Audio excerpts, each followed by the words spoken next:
우리 시간에 오신 여러분들과 또 가정에서 영상을 통해서 예배를 드리고 있는 모든 분들 위해 하나님의 풍성한 은혜가 넘치기를 주님의 이름으로 축원합니다. 위르겐 몰트만이라고 하는 분이 계십니다. 독일 분입니다. 목사님이면서 신학자입니다. 희망의 신학이라고 하는 책을 내셨습니다. 이 책에서 자신이 어떻게 희망의 신학을 갖게 됐는지 동기를 말하고 있습니다. 17살 때 2차 대전이 발발합니다. 독일군으로 징집돼서 전쟁터에 참가하게 됩니다. 그러나 전쟁터에서 포로가 됩니다. 영국의 한 수용소에 포로로 잡혀 있으면서 그의 인생에 새로운 전기를 갖게 됩니다. 포로, 자유가 없습니다. 희망이 없습니다. 미래가 두렵습니다. 이런 여러 가지 억압 속에 포로 수용소에 있을 때 설상가상의 아픔의 소식을 듣게 됩니다. 고국, 고향, 함부르크가 폭격으로 인해서 폐허가 되어졌다. 이런 말이었죠. 폭격의 폐허가 되어지면서 아버지, 어머니, 형제들도 모두 사망했다고 하는 말을 듣게 됩니다. 그는 인생이 무너져 내렸고 살 소망을 잃게 됩니다. 이렇게 되어진 내 인생이 어떻게 되어야 할까? 이런 상황이 있을 때 한 목사님으로부터 성경을 받게 됩니다. 성경을 읽으면서 예수님에 대한 말씀을 읽게 됩니다. 예수님이 하나님 아들이었잖아. 세상에 오셨는데 세상은 하나님의 아들을 영접하지 아니했구나. 3년 동안 예수님께서 많은 일들을 하셨구나. 병든 자 고치고 가난한 자에게 먹을 걸 제공하고 삶의 어두운 이에게 밝은 빛을 제공해 주면서 많은 분에게 선을 베풀어 주었구나. 하지만 이런 도움을 받았던 무리들이 끝내 배신을 하고 예수님을 십자가에 못 박아 죽이소서 아우성을 쳤던 군중들이었구나 하는 걸 발견하게 됩니다. 이후에 3년 동안 예수님의 제자들을 키웠고 동행했던 그들이 결정적 순간에 배신을 하고 등에 예수님에게 칼을 꽂고 예수님을 부인하고 도망쳐 버렸구나. 십자가에 못 박혀 돌아갈 때 하나님마저 하나님이여 어찌하여 나를 버리시나이까 라고 하면서 세상을 떠났구나. 참으로 이러한 예수님의 모습이 어쩌면 나의 인생과 같구나. 나도 더 이상 희망이 없지. 이러한 마음을 가지면서 동시에 앞을 나아가다 보니 3일 만에 예수님께서 죽음의 권세를 이기고 부활했다고 하는 말씀을 읽게 됩니다. 그것은 희망이었습니다. 절망이었지만은 부활이라고 하는 걸 통하여 우리에게 희망을 주고 있구나. 이것이 이분이 희망의 신학을 하게 된 씨앗이었다라고 말하고 있습니다. 우리의 인생길이란 무엇일까요? 정도의 차이만 있을 뿐 굽이 험한 길을 가는 것, 그것이 우리의 인생길이 아닐까 생각합니다. 산을 넘으면 늪이 기다리고 있고 늪을 지나면 사막길을 가야 하는 것, 그것이 모든 인간 길에 우리에게 주어져 있는 삶이 아닌가, 그런 생각을 가져보게 되는 거죠. 어떤 분은 질병에 시달리고 질병의 고침을 받으면 다툼과 갈등의 아픔을 겪어야 하고 다툼과 갈등을 극복하게 되면 경제적 문제 앞에 힘들어하는 것, 그것이 모든 인간이 겪고 있는 고난의 길이라는 생각을 가져보게 됩니다. 바로 이런 우리에게 오늘 본문은 무엇을 말씀하고 있을까요? 희망, 용기, 새로운 출발의 사인을 보내고 있는 것, 그게 오늘 본문이구나 하는 생각을 갖게 됩니다. 19절 말씀에 이렇게 기록합니다. 우리가 알거니와 무릇 율법이 말하는 바는 율법 아래에 있는 자들에게 말하는 것이니 이는 모든 입을 막고 온 세상으로 하나님의 심판 아래에 있게 하려 함이라. 이렇게 기록했어요. 이 말씀에 모든 이의 입을 막는다. 무슨 말일까요? 유구무원이게 한다. 입이 있지만 할 말을 잃게 만든다 라고 말하고 있어요. 여기에 19절은 앞부분에 1장, 2장, 3장 18절까지의 말씀을 마무리 짓고 있는 결론의 말이에요. 지난날에 이런저런 부분에 대한 말씀을 드렸어요. 이방인들이 하나님 두기를 싫어했고 순리를 영리로 바꾸었고 우상 숭배를 했고, 그러면 유대인들은 괜찮았는가? 율법을 받았지만 율법의 범법자가 되어졌고 상대를 공격하고 정죄하는 그들이었지만 혈통적 유대인이 유대인이 아니라 이방인의 사람과 똑같은 너희들인데 내면 이면의 유대인이라야 유대인이다 라는 말을 했죠. 너희가 육체의 할례를 받았다고 구별된 사람들이 아니다. 마음의 할례를 받아야 진정한 구별된 사람이다 라고 하는 말씀을 드렸어요. 바로 이런 일련의 말씀들이란 무엇일까요? 더 이상 너희들에게 어떤 가능성, 이런 가운데 구원, 이런 가운데 의롭다함을 입을 수 있는 길은 너희들에게 없다 라고 하는 걸 말씀을 하면서 너희가 입이 있다한들 이에 대하여 할 말이 무엇이 있느냐라고 말씀을 하고 있는 거죠. 그렇습니다. 저와 여러분이 세상을 살면서 어떤 도덕적 노력이나 수양 이런 걸 통하여 해탈을 하고 우리 자신이 의롭다함을 입을 수 있는 길, 그 어디에도 없습니다. 그러므로 인간이란 무엇인가? 한계 앞에 놓일 수밖에 없는 존재예요. 인간이란 더 이상 가능성이 없는 존재를 고발하고 있는 것, 그것이 앞부분에서 말씀하고 있으면서 19절에서 너희가 입이 있다한들 무슨 말을 할 수 있겠느냐? 아무도 입이 있다고 말할 수 없게 만들었다. 이걸 얘기하고 있는 거죠. 여러분, 세계에 많은 정복자와 통치자들이 있었어요. 그런데 가장 강력한 군사력과 능력을 가지고 세계에 가장 많은 나라를 정복했던 지도자 칭기스칸과 알렉산더라고 말을 해요. 알렉산더는 지구의 4분의 1을 정복한 지도자였다라고 말을 합니다. 그는 자기의 마케도니아와 그리스, 그것을 넘어 지금의 터키, 지금의 시리아, 그리고 나아가서 이란을 넘어서 저 인도까지 나라를 차지했어요. 그리고 아프리카에 내려가서는 아프리카의 이집트까지 통치하는 어마어마한 권력을 가졌던 그였습니다. 하지만 그의 정적에 의해서 와인에 독이 있는 것을 다 마심으로 말미암아 32살에 12일 동안 열병으로 고생을 하다가 눈을 감아버렸어요. 여기에서 우리에게 보여주는 게 뭡니까?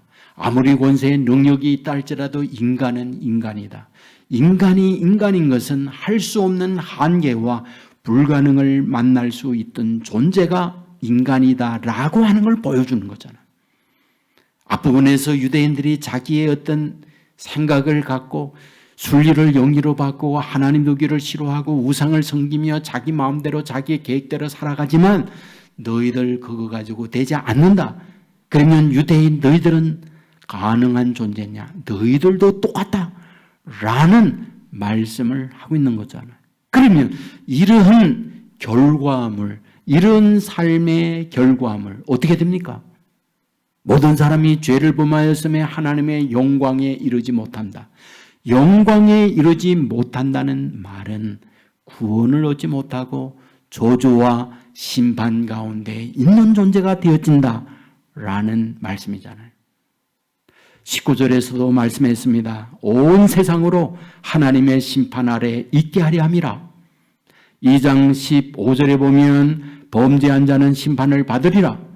2장 5절에 보면 회개하지 아니하는 마음을 따라 하나님의 심판이 있다 라고 말씀을 합니다. 맞습니다. 모든 사람이 죄를 범하였음에 하나님의 영광에 이르지 못합니다. 하나님의 심판이 모든 사람에게 있습니다. 이것은 인간에 향한 저주예요. 인간을 향한 절망에, 인간을 향한 희망의 끈이 끊어진 상태를 말하고 있는 거죠. 그런데 오늘 보면 21절에서 반전을 하고 있어요. 반전의 내용이 무엇입니까? 이제는 율법 외에 하나님의 한 의가 나타났으니 율법과 선지자들에게 증거를 받은 것이라 이렇게 기록해요. 여기에 이제는 이라는 접두어를 쓰고 있어요. 우리가 읽는 성경은 개역 개정 성경이에요. 성경 번역이 많이 있어요. 본래 헬라어로 되어 있는 성경을 독일어로, 영어로, 우리나라 말로 다 번역이 되잖아요. 우리 한국어 번역도 우리가 보는 개역 개정 말고도 쉬운 번역이 있고 현대인을 번역이 있고 새 번역이 있고 공동 번역이 있고 번역서가 꽤 여러 개 있습니다. 제가 번역서를 비교한 모든 번역에는 21절 시작하는 단어를 but, 그러나라는 단어를 썼어요. 그러나, 전부 그러나를 썼어요. 우리 개역 개정만 이제는 이라고 되어 있지 다른 번역은 전부 그러나라고 되어 있어요. 그러나의 의미가 뭡니까? 앞에 말을 했던 모든 말에 상반된 주장을 할 때 그러나 접속 부사로서 이걸 쓰는 거죠. 여러 가지 앞에 이런 주장이 있어요. 그러나 그 주장과 나는 상반돼 주장과 다른 거야 라는 걸 말할 때 그러나 라고 하는 단어를 쓰는 거죠. 그렇다면 여기에 21절에 그러나 뭡니까? 앞부분에 여러 주장들, 여러 말씀을 했어요. 절망이라는 말이에요. 저주라는 말이에요. 심판이라는 말이에요. 희망이 없다라는 말이에요. 그러나 뭐다? 희망이 있다. 그러나 새로운 길이 있다. 그렇다면 하나님께서 반전하면서 그러나라고 할 때 하나님이 제시한 새로운 길, 희망, 그게 뭐냐는 거예요. 그게 뭐냐는 거예요. 오늘 본문에서 말하죠. 율법 외에 하나님의 의가 나타나다. 하나님의 의가 앞에 있는 모든 것을 무너뜨리는 결정적 무게다. 이 하나님의 의만 되면 앞에 있는 모든 것들을 해결하는 최고의 무기다 라고 하는 부분을 말씀하고 있죠. 하나님의 의가 뭡니까? 하나님의 의에 대하여 여러분에게 여러 번 말씀드렸어요. 로마서 10장 3절에 보면 하나님의 의도 있고 사람의 의도 있다고 그랬어요. 의는 한 문자에 옳을 의예요. 옳다라는 거죠. 하나님이 옳다라는 것, 그게 하나님의 의라는 거예요. 그러면 하나님이 옳다라고 하는 것, 무엇에 옳다라는 걸까요? 무엇에요? 구원을 받는 데 옳다라는 거예요. 저주에서 축복을 받는 데 옳다라는 거예요. 지옥에서 천국 가는 데 옳다라는 거예요. 여러분, 우리가 살면서 여러 기준들이 있어요. 기준들이요. 대학을 가기 위해서 이런 대학의 이 과외는 이런 수준 기준에 통과해야 되는 거죠. 운전면허를 우리가 취득하려고 할 때에 학과 시험을 봐야 해요. 60점 이론을 통과해야 해요. 그 통과하는 기준점, 그게 잣대예요. 하나님의 의란 그런 잣대다, 그런 얘기입니다. 그 잣대를 누구를 세우고 있느냐라는 거예요. 누구를 세우고 있느냐라는 거예요. 여기에 오늘 본문에 보면 복음에는 하나님의 한 의가 나타나는데 여기에 율법과 선지자들을 통하여 미리 정언해 주었다, 이렇게 말합니다. 여기서 말하는 율법과 선지자들을 통하여 미리 증언했다라고 할 때 한마디로 말하면 구약에 미리 예언해 주었다, 그 말이죠. 그러면 구약에 미리 하나님의 의를 예언해 주었다고 할 때 예언된 핵심이 뭘까요? 메시아죠. 메시아를 구약에서 예언했어요. 곧 이 메시아를 뭐라고 말해요? 22절에 곧 그 하나님의 의 구약에 예언했던 메시아는 곧 예수 그리스도다라고 했어요. 그러니까 예수 그리스도는 하나님의 의의 잣대로 기준점으로 이 세상에 오신 분이다라고 얘기를 했어요. 그렇다면 예수 그리스도가 하나님의 의 어떤 것을 통과해야 하는 기준점으로 예수님이 오셨다고 할 때에 예수님이 와서 도대체 뭘 하는 겁니까? 어떤 일을 해요? 오늘 본문의 첫 번째 하는 일이 있어요. 속량하는 일을 한다고 했어요. 속량. 본문 24절에 보면 그리스도 예수 안에 있는 속량으로 말미암아 예수님이 속량하는 일을 했다라고 합니다. 속량이 무엇일까요? 대가를 지불하다, 값을 지불하다, 그런 뜻을 갖고 있어요. 그런데 어떤 때에 값을 지불한다, 그 말일까요? 지금은 사후의 구조, 사후의 제도, 이런 것들이 현대화됐어요. 얼마 전까지만 해도 노비 제도가 있었습니다. 노예가 있었단 말이죠. 노예, 종이 있었단 말이죠. 여러분, 노비는요 동물과 같았어요. 양이나 소와 같았어요. 양이나 소를 사고 팔듯이 노비를 사고 팔았어요. 주인의 집에서 노비로 삽니다. 그런데 주인이 언제나 좋은 주인이 있는 것만은 아니잖아요. 악덕 주인도 있어요. 포악한 주인도 있어요. 매질당합니다. 동물 취급을 받습니다. 인권이 어디 있습니까? 개돼지 취급을 받는 거죠. 그런 고통과 어려움이 있을 때에 누군가가 그 주인에게 돈을 지불하고 그 노예를 살 때 그것을 속량이라 한다, 그 말이죠. 예수 그리스도가 속량하는 일을 했다라고 얘기해요. 속량하는 일을 했다. 그러면 그 속량을 할 때에 값을 지불해야 되잖아요. 돈을 줘야 되잖아요. 그러면 돈을 지불할 때 예수님이 지불하는 값, 그게 뭘까요? 그게 뭡니까? 그거를 25절에서 말하잖아요. 이 예수를 하나님이 그의 피로써 믿음으로 말미암아 화목제물로 세우셨으니, 화목제물로 드리더라는 거예요. 제사할 때에 제물로 드립니다. 제물로 드릴 때에 제물은 어떻게 합니까? 살아있는 양이나 소로 받습니까? 아니죠. 반드시 죽입니다. 죽일 때에 어떻게 돼요? 피를 흘리잖아요.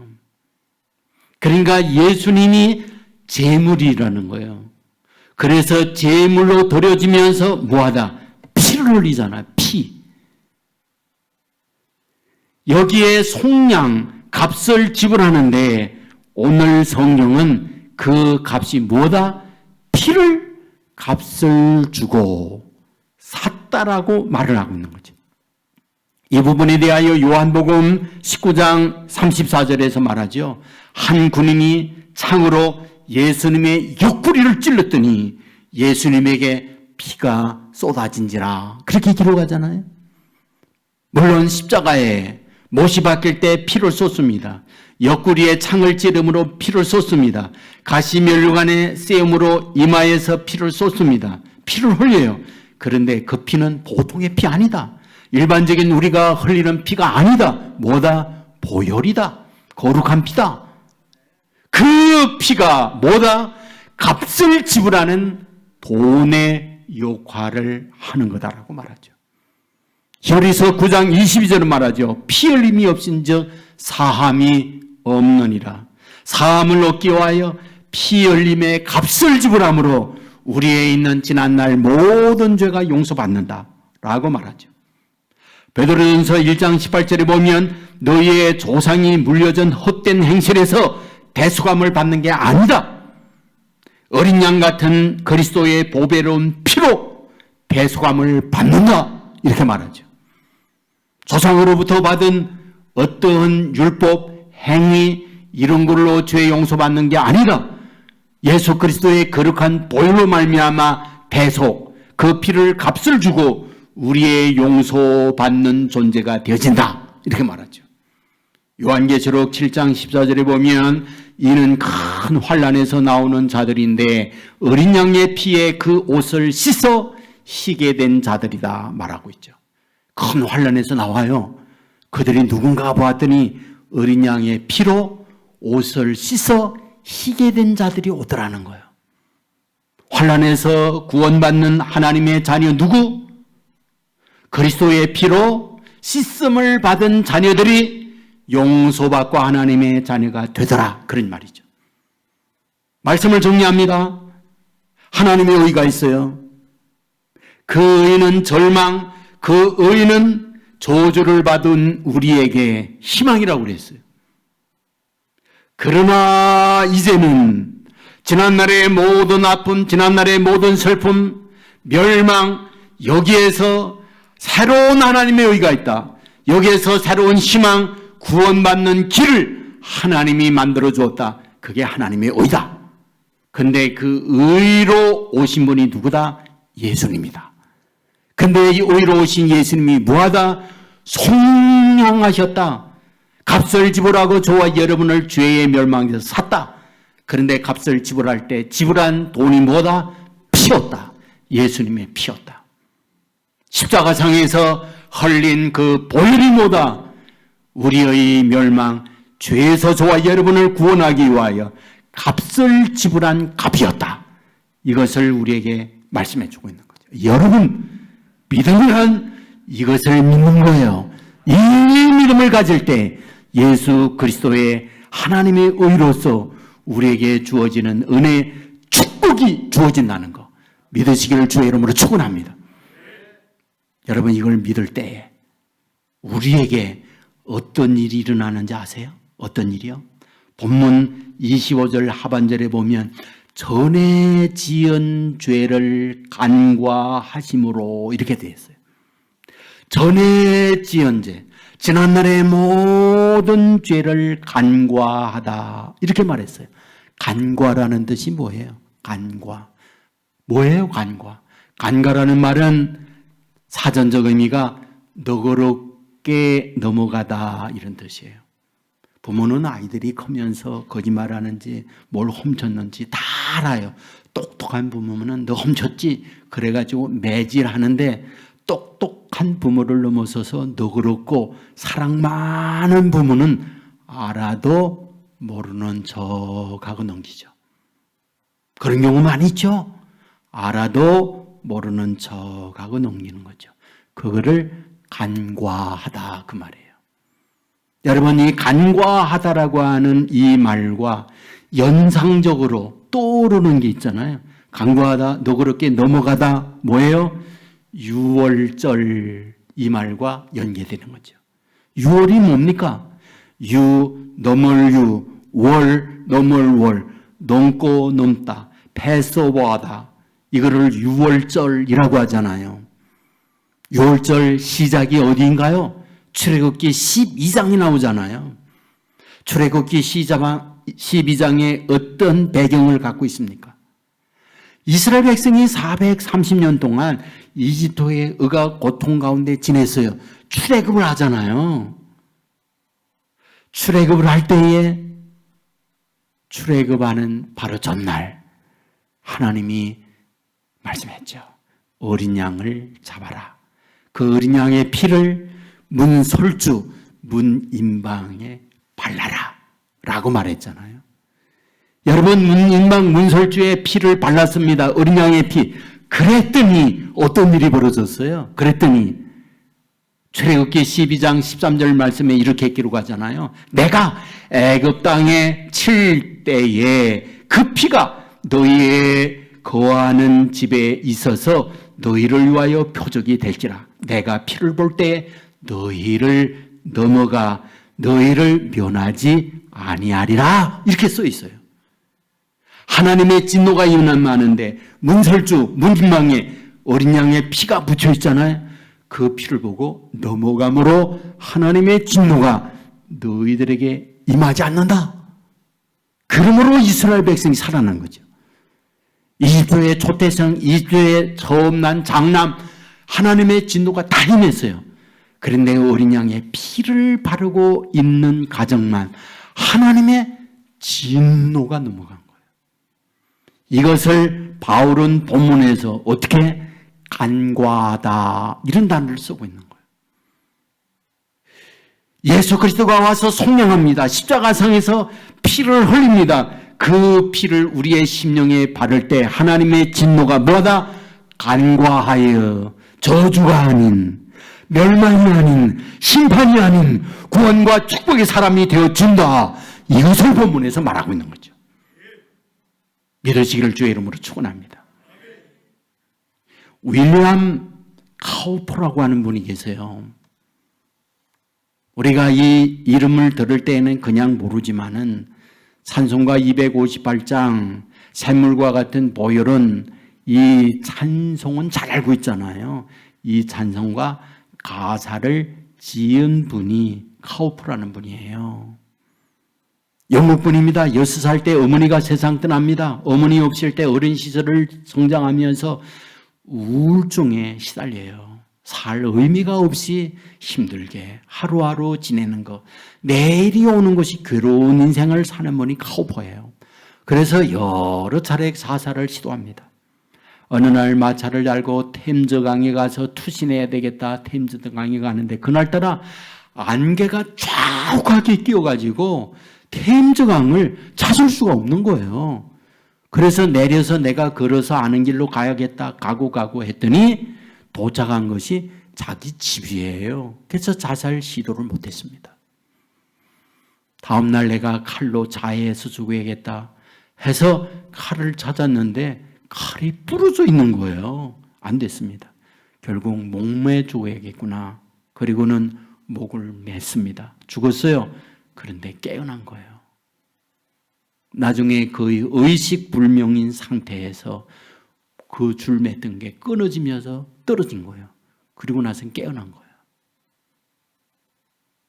33살이 될 때까지 정신병원에서 18개월 동안 고통을 겪었다고 그래요. 그러니까 인생 사는 게 말이 아니죠.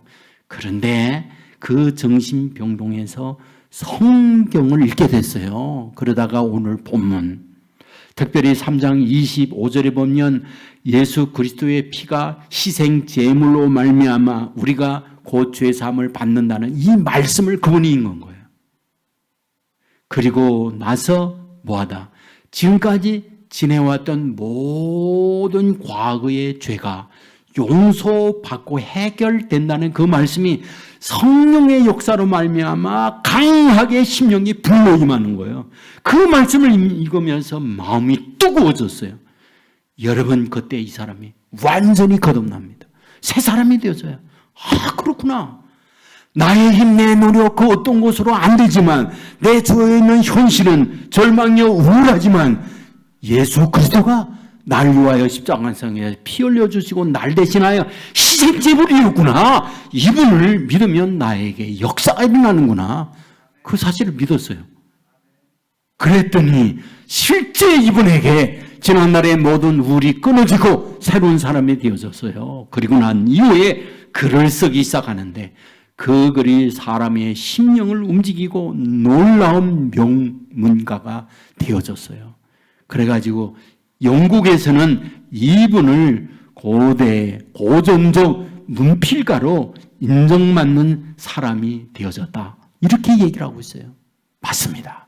예수 그리스도가 내 안에 임하게 되어질 때 그 임하는 능력으로 역사가 임하는 거예요. 여러분 이 사실 믿으시기를 주의 이름으로 축원합니다. 그런데 아주 중요한 게 있어요. 하늘에서 비가 쏟아진다 할지라도요. 그 비를 받기 위하여 그릇을 하늘을 향하여 놓아야 빗방울이 그 안에 담기는 거예요.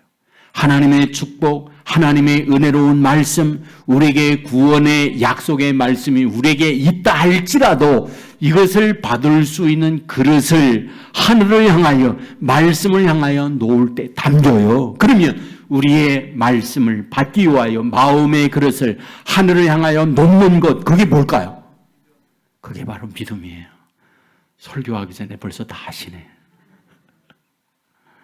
오늘 본문 26절에 보면 이렇게 말하죠.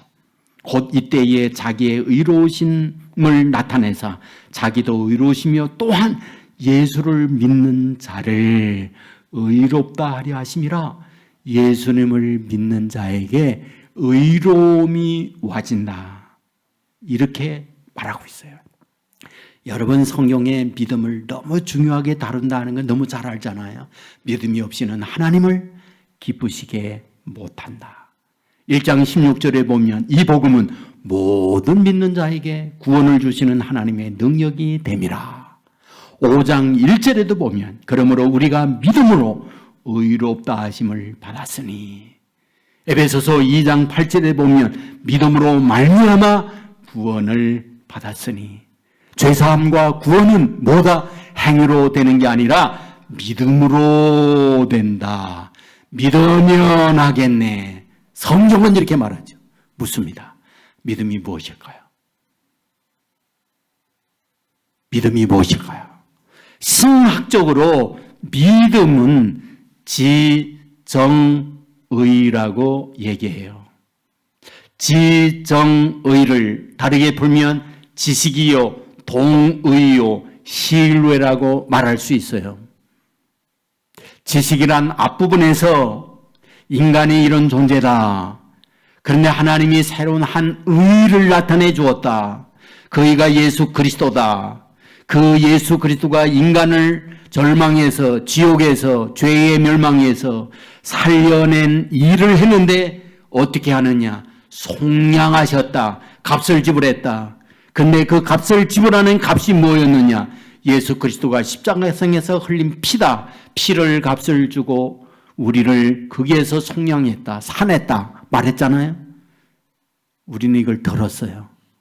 들음으로 뭐다? 믿음은 들음에서 난다고 했잖아요. 들음으로 뭐다? 지식이 생긴 거예요. 지식. 요한 칼빈은 그의 책 기독교 강요에서 믿음이란 하나님을 아는 지식이다 말했어요. 하나님을 아는 지식이 믿음이다. 그런데 아는 지식으로만 끝나는 게 아니라 동의가 이루어져야 한다. 인정한다는 말이에요. 받아들인다는 말이에요. 수용한다는 그 말이에요. 사랑이라는 단어를 알아요. 그러나 그 사랑이 내 안에 들어와서 사랑을 느낄 때, 사랑할 때 그 사랑이 내 거가 되는 거죠. 믿음이라고 하는 건 그런 거라는 거예요. 앞에 여러 가지 말씀을 드림으로 지식적으로 알아들었어요. 그런데 그것을 내 안에 받아들임, 동의하고 그것을 인정함, 이럴 때의 믿음이 되어진다. 그 말이에요. 그런데 여기에서 끝나는 게 아니라 뭐다? 신뢰, 의지적 요소가 있어야 한다. 신뢰라는 것은 인정하고 기댄다는 그 말이에요. 의뢰한다는 말이에요. 맡긴다는 말이에요. 우리가 예수를 믿는다. 그 말은 예수님께 기댄다. 그 말이에요. 이것이 믿음의 온전함으로 나아가는 것이다라는 거예요. 여러분, 이 믿음을 가질 때 그 믿음의 그릇 위에 구원, 그 믿음의 그릇 위에 하나님의 의를 당기고 그 의로 말미암아 너희가 뭐다? 의롭다함을 얻는다 말씀하고 있는 거죠. 여러분, 그런데 오늘 본문에서 뭐라고 말해요? 22절에 차별이 없다. 차별이 없다. 무슨 말입니까? 돈이 있는 자나 돈이 없는 자나 배운 자나 배우지 못한 자나 높은 자나 낮은 자나 차별이 없다. 믿으면 된다. 누구나. 그런데 동시에 믿지 아니하면 누구도 이 은혜의 구원은 받을 수 없다. 그 말이죠. 본문 30절에 그걸 말하잖아요. 할례자도 믿음으로 말미암아 또한 무할례자도 믿음으로 말미암아 의롭다함을 얻는다. 할례자나 무할례자나 유대인이나 헬라인이나 믿음으로 말미암아 의롭다함을 입지 믿음이 아니면 다른 길은 없다. 이렇게 말씀하고 있잖아요. 여러분, 이 부분을 우리에게 설명해 주는 부분이 예수님께서 십자가에 못 박혀 돌아갈 때 한편 강도가 그랬잖아요. 당신의 나라에 임할 때 나를 기억하소서 라고 죽어가면서 예수님께 말합니다. 그러자 예수님이 뭐라고? 내가 나와 함께 낙원에 있으리라. 그리고 천국 가잖아요. 그가 지금까지 한 것이 뭐예요? 강도예요. 지금까지 한 것이 뭐예요? 사형당할 만한 죄를 지은 거예요. 그런 죄를 행위적으로 범했지만은 그러나 결과가 뭡니까? 믿음이라는 걸 받아들였을 때 그 믿음 때문에 지난날의 모든 죄를 다 잊게 만들고 지옥에 만들고 예수님의 흘린 보혈로 천국 가는 사람 되게 만들었다. 그 말이죠. 믿으시기를 주의 이름으로 축원합니다. 힘써도 울어도 참선이나 고행이나 적선을 통해서도 안 되지만은 믿음으로 돼요. 여기에 우리에게 갈등과 세상의 많은 공격이 있습니다. 모든 세상의 종교는요, 수양이라고 하는 과정을 통해서 좀 더 거룩하게, 좀 더 착하게, 좀 더 성인으로 진입하는 과정이 모든 종교입니다. 그리하여 성인으로 진입하기 위하여 고행의 길도 가고 참선도 하고 수행도 하고 수많은 득도의 길을 가는 거예요. 그런데 기독교에 와서 뭐다? 그것 가지고 되지 않는다. 믿으면 된다. 그랬더니 그들이 우리를 향하여 돌을 들죠. 그게 무슨 종교냐? 싸구려지. 그리고 우리를 비난해요. 여기에서 우리가 놓쳐서는 안 될 것이 있어요. 놓쳐서는 안 될 것이 뭡니까? 이와 같이 믿음으로 말미암아 구원을 받았으니 막 살아도 된단 말이냐? 라고 하는 도전을 받을 수가 있어요. 세상이 믿는 너희가 믿지 않는 그들과 다를 바 무엇이냐? 라고 공격을 할 수가 있어요. 우리는 믿으면 되니까. 그런데 여기에 착각하고 있는 우리를 향하여 쐐기를 박는 말씀이 있어요. 그게 31절이죠.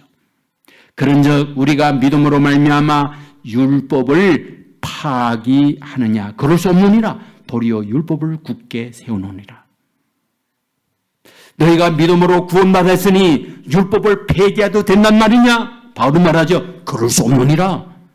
오히려 율법을 더 굳게 세운다. 더 강화한다. 이렇게 말하죠. 이게 무슨 말일까요? 구원은 율법으로 지켜 얻는 게 아니에요. 율법이 구원의 조건은 아닙니다. 구원은 하나님의 자녀가 되어 천국 가는 것은 믿음으로 됩니다. 그러면 율법을 어찌하란 말입니까? 율법을 넘어서는 것이 믿음으로 구원받은 자의 삶이라는 걸 말해주려는 거예요. 여러분, 단순히 율법을 지키는 차원이 예수 믿는 사람에게 주어진 게 아닙니다. 구원받은 우리는 율법의 차원을 넘어섭니다. 저와 여러분은 아버지의 어머니의 아들, 딸이에요. 아버지의 아들, 딸이라는 말은 아버지에게 어머니에게 욕을 놀리기 위하여 은행에 조심하며 사는 거예요. 저와 여러분은 예수 믿는 사람입니다. 여러분, 교회에 오면 엘리베이터에 이런 구절이 써 있어요. 세상은 예수를 보는 게 아니라 예수 믿는 사람을 봅니다. 이렇게 써 있어요. 우리가 예수를 믿는 사람이에요. 목사요, 장로요, 권사요, 집사요, 성도입니다. 여러분, 그다우게 살아야 한다는 것. 이것이 구원받은 하나님의 자녀들의 모습이라는 걸 말씀해 주고 있는 거예요. 이걸 놓치면 안 돼요. 예수님은 이 땅에 오셔서 그렇게 실제 사셨습니다. 오른뺨을 기느냐 왼편도 돌려대라. 누가 속옷을 가지고자 하느냐 겉옷까지 벗어주어라. 억지로 오리를 동행하고자 하느냐 심리까지 동행해 주어라. 너를 괴롭히는 원수가 있느냐 그를 사랑하라. 핍박하고 박해하는 자가 있느냐 그를 위하여 기도해 주어라. 예수님이 말씀하셨고 예수는 그렇게 사셨어요. 마지막 십자가상에서 자기를 향하여 모욕하고 매질하고 못을 박는 그들을 향하여 하나님 앞에 간구한 기도. 아버지, 저들이 하는 것을 저들이 모릅니다. 저들의 죄를 저들에게 돌리지 마옵소서. 그리고 눈 감으세요. 그게 예수님이에요. 그 삶을 본받아 사는 것. 그게 그리스도인, 크리스찬, 예수 믿는 사람들의 모습이에요. 그렇다고 한다면 구원받은 우리 뭐다? 율법의 행위의 차원을 넘어서는 거죠. 그들과 급이 다른 인생을 사는 것. 구원받은 하나님의 자녀, 축복받은 하나님의 자녀, 예수 그리스도 말미암아 희망을 얻고 사는 우리에게 주어져 있는 우리의 책무다. 믿으시기를 주의 이름으로 축원합니다. 레나 마리아라는 사람 많이 알 거예요. 스웨덴 사람이죠. 태어났을 때 두 팔이 없었잖아요. 다리는 있었어요. 그런데 왼 다리가 오른발에 반밖에 되지 않았어요. 중증 장애인으로 태어난 거죠. 여러분, 이런 신체 구조를 가지고 있으면 행복하다라고 말할 수는 없어요. 사람이란 비교 속에서 상대보다 못하면 누구나 다 우울하고 열등감을 갖는 게 기본이에요. 어쩔 수 없어요. 여러분, 그는 정말 그렇게 우울한 시간을 보냈잖아요. 그런데 그는 그의 인생이 달라졌어요. 여러분, 장애인 올림픽 가서 금메달만 4개 땄어요.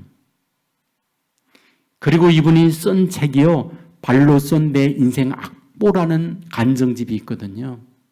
여기에 발가락, 발로 피아노를요 손으로 치는 이상으로 명연주하는 피아니스트입니다. 기가 막히는 일이죠. 우리는 손으로 해도 도레미파도 잘 못하는데 이분은 발로 여러분 명연주를 해요. 그만이 아니에요. 천상의 목소리를 가지고 찬양할 때 그 찬양에 감동받고 눈물을 흘리고 은혜가 넘쳐요. 이분이 어떻게 일이 가능했을까? 이분의 고백이 그겁니다. 예수님이 이 같은 나를 사랑한다 하는 걸 알았다는 거예요. 이 같은 나를 사랑한다. 사랑하는 나를 떠나지 아니하고 항상 함께해 주신다. 그를 믿었다는 거예요. 세상은 자기의 신체적 조건에 의해서 판단을 해요. 그런데 주님은 있는 그대로 자기를 받아들였어요. 그리고 말씀해 주세요. 내가 너를 사랑한다. 그리고 내가 너를 떠나지 아니한다. 여러분, 이와 같은 자신과 전능하신 주님이 함께한다는 이 믿음을 가졌을 때에 그는 여기에서 솟구치는 은혜를 받았어요.